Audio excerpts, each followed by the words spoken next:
Why did I pick Anson? He asked me this earlier because I told him when I came up with the concept of doing this, long before I even thought it would be a reality, he was the first person I thought of. And this is why. I don't really know Anson. We're friends.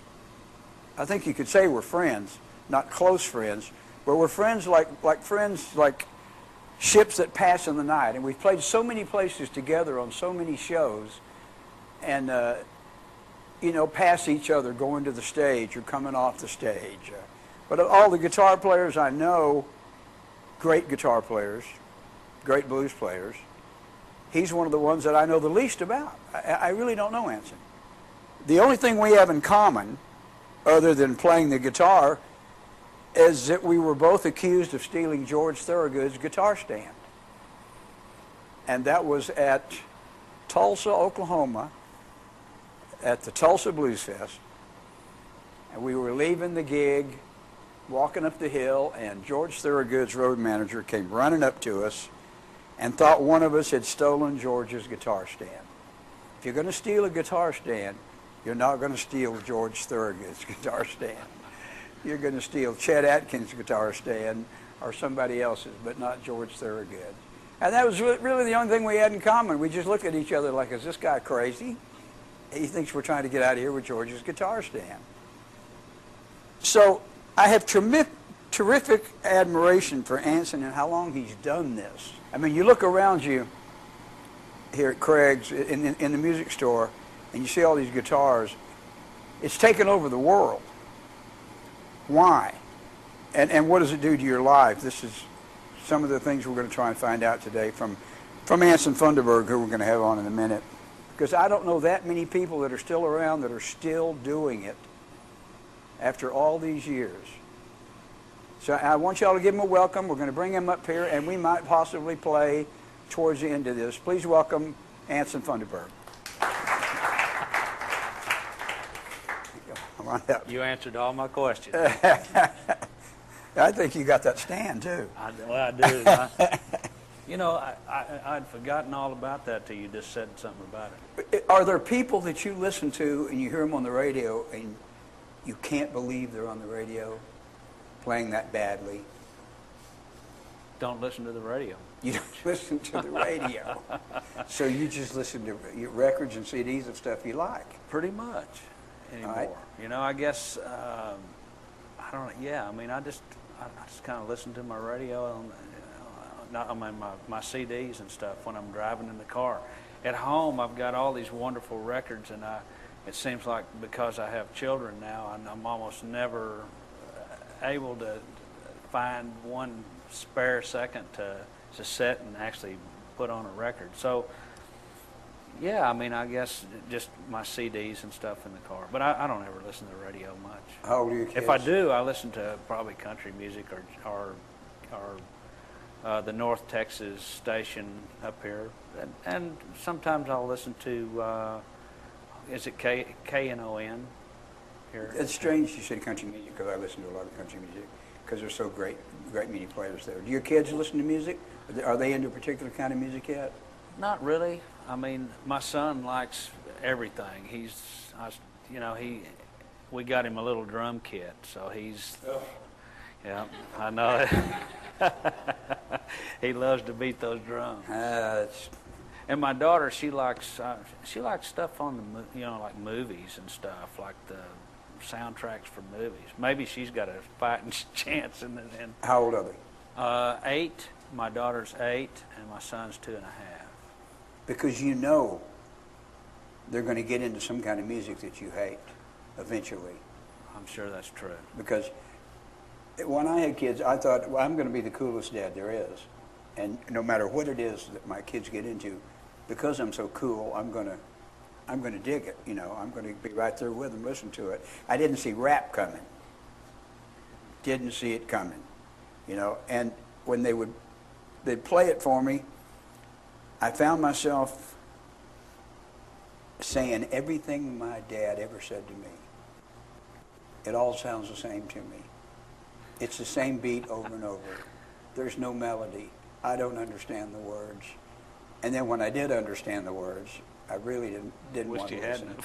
But don't you think that's the point? They have to have their own music. I'd say so. Did your parents encourage you? My parents were always encouraging. Really?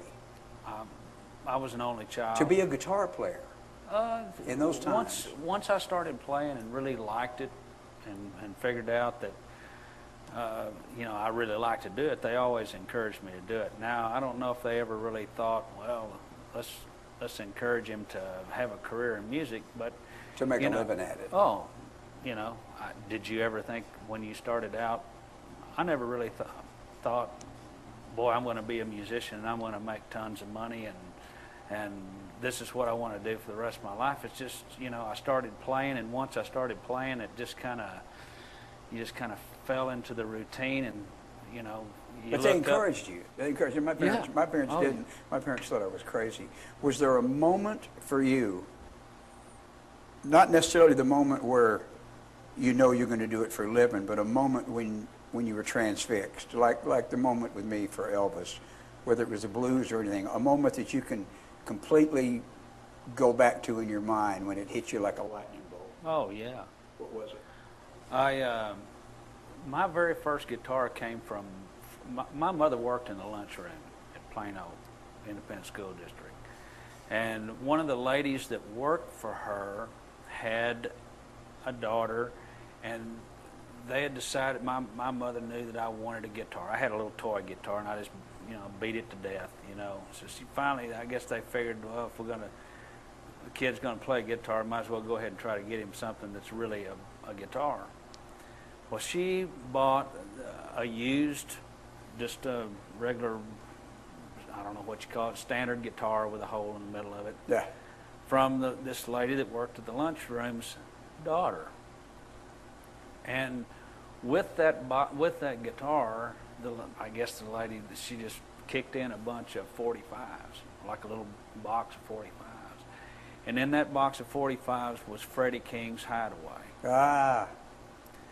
And it had Kansas City, it had Honky Tonk, Bill Doggett. My guess later, at this particular time is this lady's daughter probably did the Push or something, being from around here, because she had all these wonderful push, I call it push music, push songs. I know exactly what you're talking about. But, there was Snow Cone Part 1 and 2 by Albert Collins. Yeah. But when I heard Freddie King's Hideaway, I just went, wow. See, I can remember the exact moment I heard Hideaway, too, in my car at a shopping center in Tyler, Texas, when they put it on. And it was the same type thing. It was like the Elvis moment, because I hadn't heard anybody play like that before, with that tone and that beat. And it is push. It's what Delbert used to call push. Yeah. I think it comes from Fort Worth, or at least being called push music. It comes from Fort Worth. There were push clubs, push dance clubs. But that beat, that Texas shuffle that we can't explain to people. Yeah, I don't know. When I go other places and play, do special appearances and play with other musicians, I can't explain to them what it is. And they're great musicians. They're good players. They can play anything. Sure, I can play anything. But you play that beat, that shuffle for them, and they can't play it. You have to grow up playing it. True. You I have think to they're grow right. up playing it. So was Hideaway the mark that did it for you? I think it was, I'm not sure it was the mark, but it was one of the marks, I think. As a young kid, you're from here, so you're aware of all of the country music programs that were on Saturdays from Fort Worth. They had Panther Hall, they had Buck Owens Ranch, they had, gosh, I don't know how many of them there were. Yeah. But from the moment that those things started playing on Saturdays, me and my father, and my mother too, sat and watched those shows. I loved Buck Owens. I loved Don Rich. I loved to hear him sing that harmony up, with Buck Owens and that guitar, that you know, that just that sound, those Telecasters.